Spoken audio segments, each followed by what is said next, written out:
Okay, it is really cold this morning. It is the first Saturday in December. We've got a few things on the list today.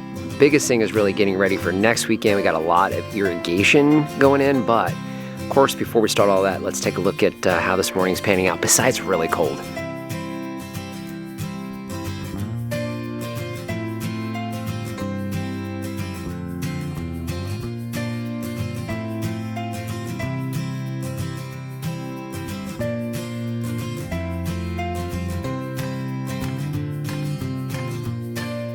Yeah, you can always tell when it's December in Arizona. We got a little breeze. It's probably mid-30s this morning, so it's really cold. And we're just trying to get chores done quickly and get to more coffee. So we're just gonna go ahead and just get right to it.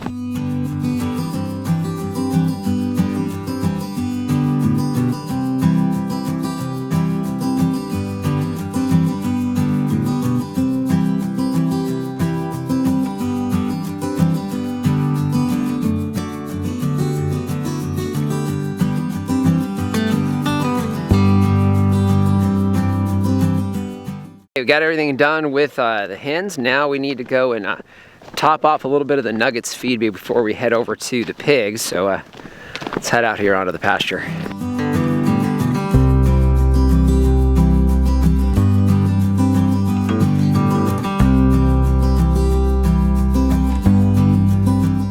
There's a good shot of how the nuggets are doing. We've actually lost a couple this week. We normally don't like having chickens this age on pasture here in early December when we get down into the 20s and 30s. It's way too cold for these guys, so we've got heat lamps on them now. We're not going to be able to do that once we split these guys up, probably tomorrow. But overall, they're still doing all right, and they're really hungry and thirsty this morning. So we're going to go ahead and leave them to that. I'm going to give you guys a quick update on the pasture today because we've got the first row of them going across it done. You'll kind of see back there, but we need to get over to the pigs before they get up for the morning. And sun's coming up, thank goodness, because we're in Arizona. You know, when it's mid-30s, it's freezing cold for us here.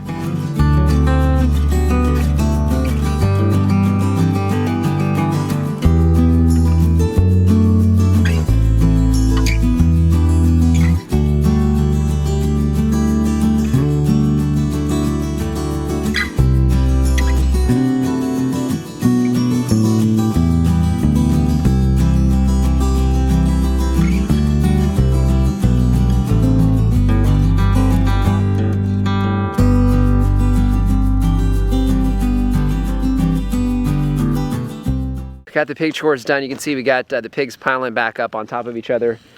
A couple of them just kind of hanging out here, but you can tell they're cold and, you know, it's dusty and just not ideal, let's put it that way, but they're doing fine. Got our poop layer cake going this morning, and we had to turn it, and actually, you know what is amazing is it already doesn't smell bad. Got a pretty good mix of wood chips along with the manure, and that's coming along well. Turns into a pretty rough compost, but it's going to be a fantastic fertilizer. One other thing too, if you guys are watching today, that is the pig feeder, the expanded pig feeder. It's doing really good. The only thing that I kind of already knew was going to happen is the nuts that we have inside the feeder here.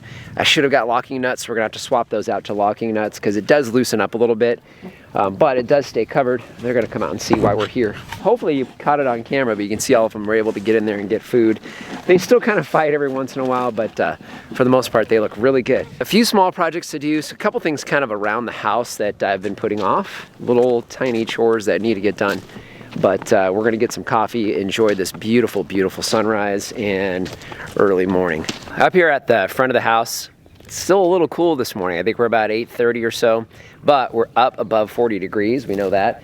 So you can see here, we've got our 2 guavas that we've been covering. We've been down below freezing here the last few nights. So we're gonna go ahead and get these back and uncovered, but this is one of the reasons why I wasn't a huge fan of tropicals, because it gets cold here fast. In fact, we talk a little bit about chill hours. We'll be doing more of that as we go, but one of the things out here in Whitman, we get a whole lot more chill hours than you guys do in the city. I've been kind of following with that. We've recorded probably close to 100 chill hours already here because it's been very cold in the mornings here for the last several weeks. There in the city, I think you guys just started clocking a few this week. But we've got to get these uncovered because even though you get them covered for the night, they need to get that sunlight. And you can see the sun's already trying to peek in on this one. So we want to go ahead and get these uncovered real quick.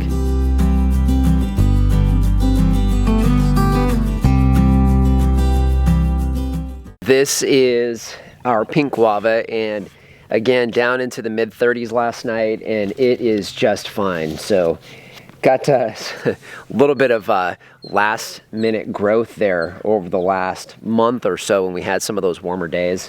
And then the strawberry guava is just fine. They actually can survive a little bit colder temperatures. We've got a few projects that we're gonna try to get done today, some small ones. We gotta install another security camera and a couple other things. Plus, we are gonna be putting together and kind of prepping for a large irrigation expansion that we're doing next week, and we'll talk a little bit about that. The first project for today is expanding our cameras. So one of the things about being out here is we have a lot of folks that are here keeping an eye on things, but at the same time, we all kind of want to keep an eye on each other. So, you know, I think all of us have cameras up, and we've got a couple folks that are here all day long. So what's nice is everybody keeps an eye on everything, and cameras just make that a little bit easier. So we just want to expand that, make sure we're keeping an eye everywhere that we can on the property, and also keep an eye on traffic and things like that. So we're kind of working up here. We've got, I think it's the little blink cameras. So they're inexpensive. They work great with Alexa, which we use throughout the house. They're easy to mount. They're easy to connect to the system. Lori and I can use them remotely. We can actually talk through them. They've got little speaker things in there. So they're actually pretty convenient. They work really well, and we can get them all over the place. And so we're installing one here on the corner that's going to kind of look in front of the outbuilding and kind of getting it set up. So we're going to go and knock that up.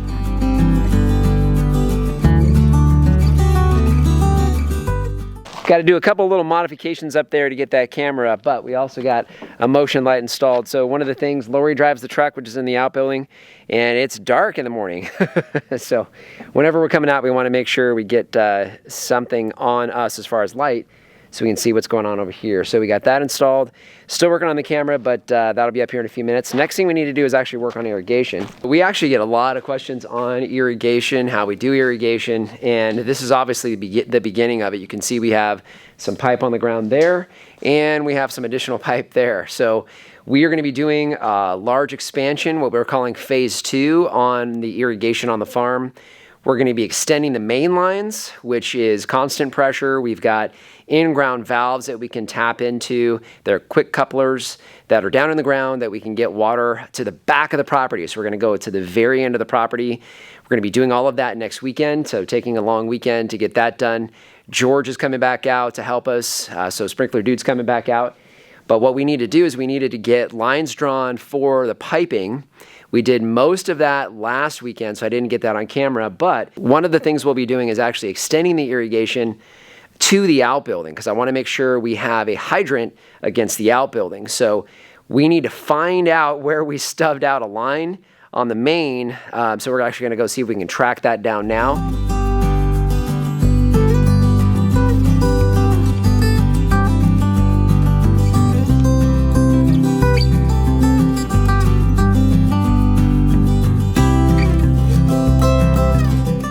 We actually found that pretty quickly. I kind of had an idea where it was at, and basically what we do with this is we do what's called stubbing, but we got it stubbed out. We have the main line that comes in this way, and then we have it stubbed this way, so it's very easy to tie in.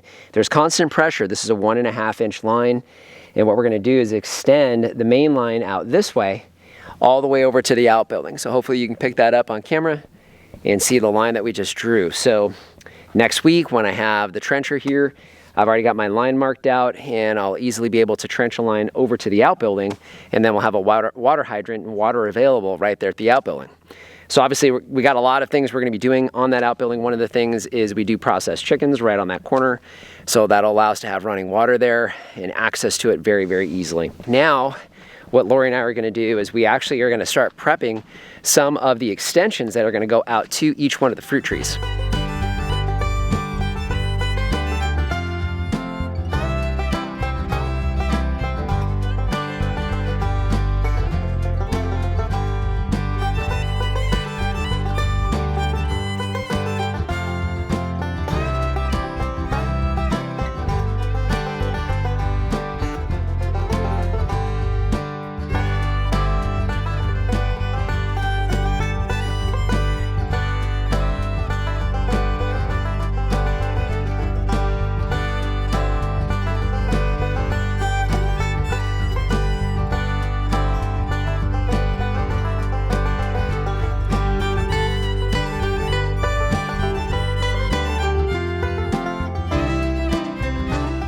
So the main line where we have constant pressure around the farm is either 1.5 or 1.25 inch. That's what you see here. We will be teeing off of these main lines here and running out to the individual trees. And this is what will run out to the trees. So we'll have a tee that is 1.25 inch, so it connects the 1.25 inch line, and it'll actually neck down to 3/4 inch, and then this will basically tap right in to that main line and go out to the tree here at the end.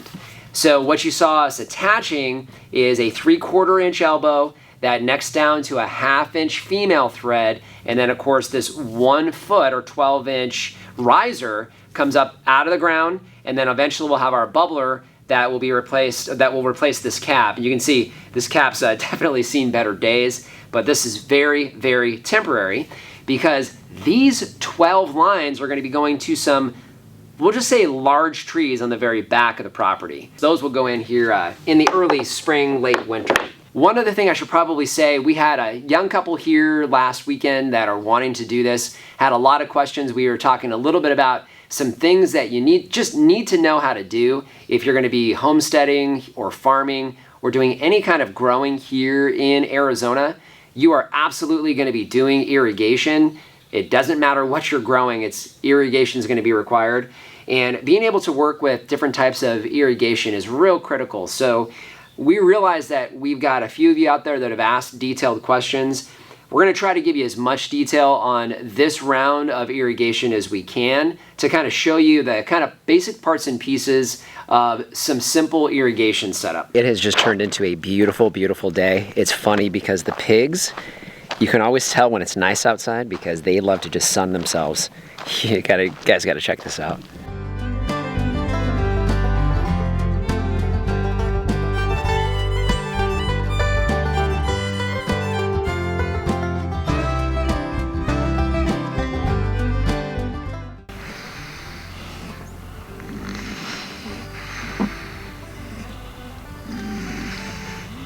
We are going to actually start working on a project that we are going to be documenting tomorrow. We're kind of on this irrigation kick because we're going to be expanding irrigation. We've had a lot of questions on irrigation. So what we're going to be doing is working right over here with our apple trees. So when we first did these, we did a double ring, but we didn't do anything to capture overflow from the inner ring to the outer ring.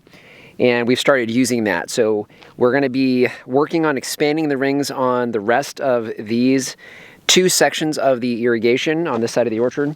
But we want to go ahead and knock these out today because these are a little bit different from what we're going to be working on tomorrow and documenting for you guys then. So Lori and I are going to get to work on this and get these inner and outer rings connected. I need to take a quick break because I was a little startled, wasn't paying attention, and had one of these beautiful creatures. Hopefully you can pick her up. Him, her, I'm not sure. I'm just going to call her her. So hopefully you can pick her up, but just this beautiful, beautiful snake. I don't know if that's a red racer, a really big red racer, or if it's another kind, but she's just beautiful. So we like that kind. That's not a venomous one. And she is probably gorging herself on the plethora of mice that we have all around the farm. But I was walking over to grab a rake, saw her, and man, a little startled, but at the same time, just kind of in awe. Just a beautiful, beautiful snake. So see if I can get a little bit closer, but not too close, because I don't want her getting a little confused. Actually, she's kind of heading this way. That's a little unnerving. Okay, I'm gonna move back a little.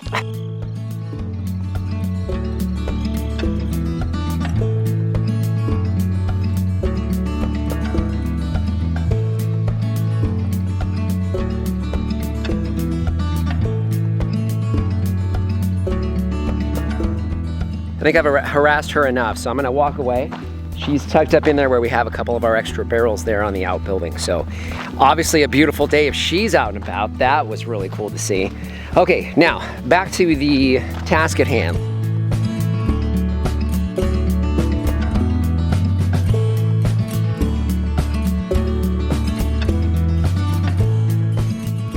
With the type of irrigation that we're doing with the bubbler head at the 1/2 gallon per minute, you guys know, you've seen there's a small ring around this small tree here now, but eventually we'll have the water out here, and this is really how we encourage the root growth out. What we were trying to do is just knock these down So basically you have a channel here that runs to the inner ring, and then we have a spillway here that's lower than the back where the water's at. So as this fills in, this will overflow, and you can see it's already kind of started to do that on its own, but now we're really encouraging it to do that. What this allows us to do, and you'll see that in the video we're going to be filming tomorrow, is expand the rings so that with our older trees that are on the same line, we can water them, you know, do 60 to 100 gallons at a time, and we can do the same amount of water on these small trees and not completely inundate this small ring. It'll allow it to overflow into the outer ring, allow it to establish soil on the outside, and still water it on the inside. So we're gonna go ahead and get this filled back in with wood chips, get the rest of these apple trees hopefully done today, and then I think we may call it for projects today.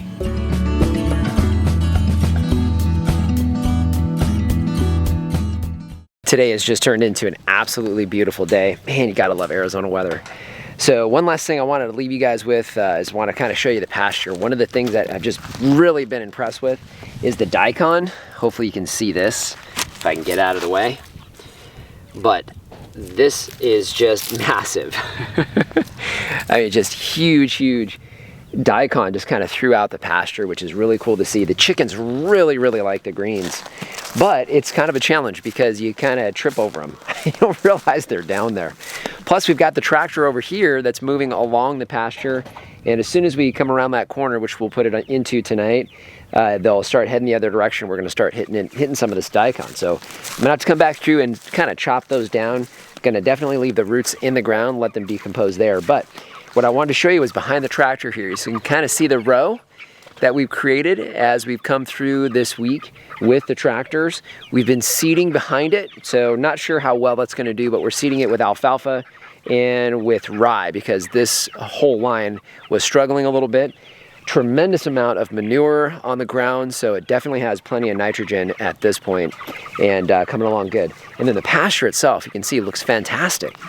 So we are going to let the hens out. So we've kind of come through this process. We let the hens out first, let them go through and do their thing, and then we move the tractor. That way we don't have the fresh manure on the ground along with our hens. So you guys are gonna get a quick look at just what happens when you have your meat chickens that have been a little hungry. We top it off here in the afternoon, so they'll get some food, kind of this last dash of food, and then we won't feed them throughout the night. So we'll actually withhold feed from them, and then this happens again about 5:30 in the morning tomorrow morning. But they're going nuts doing what broiler chickens do, which is eat, eat, eat. So I think what I'm gonna do is kind of just leave you guys with the chickens for the day. I know Lori and I want to have our happy hour, although Lori started early. But we want to have our happy hour and enjoy the rest of the evening. So we're gonna just kind of leave you with our hens coming out onto pasture for today.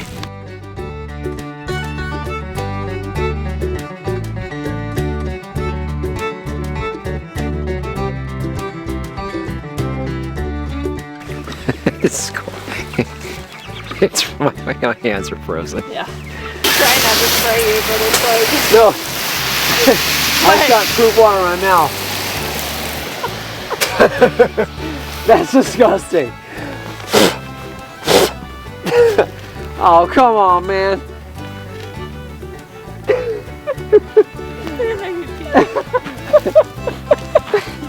My nose is running. I just got this chicken poop manure tea in my mouth. oh my goodness. What do you have there, sweetheart? Which one? Which hand? Lori's got, what is in that left hand there? Margarita. Oh. Happy hour started early. It's after happy hour starting time. Oh, okay. Are you able to hold my drink for me? Am I able to hold your drink? I can hold your drink. They're gonna all try to come out. Okay. Oh, hey, guys, get. Hold on. Hold on. Get up. You. Come here. Buddy. Okay. Uh-oh. Come here, bud. You guys stop climbing on my feet. You should have put boots on. Here, get in there. Get in there. Come on. There you go. Come on. You gotta get this on camera. Ow! Gross! I just You just locked me in. I just locked you in there. Okay, my feet. That was pretty funny, not gonna lie. What? This whole process was pretty funny.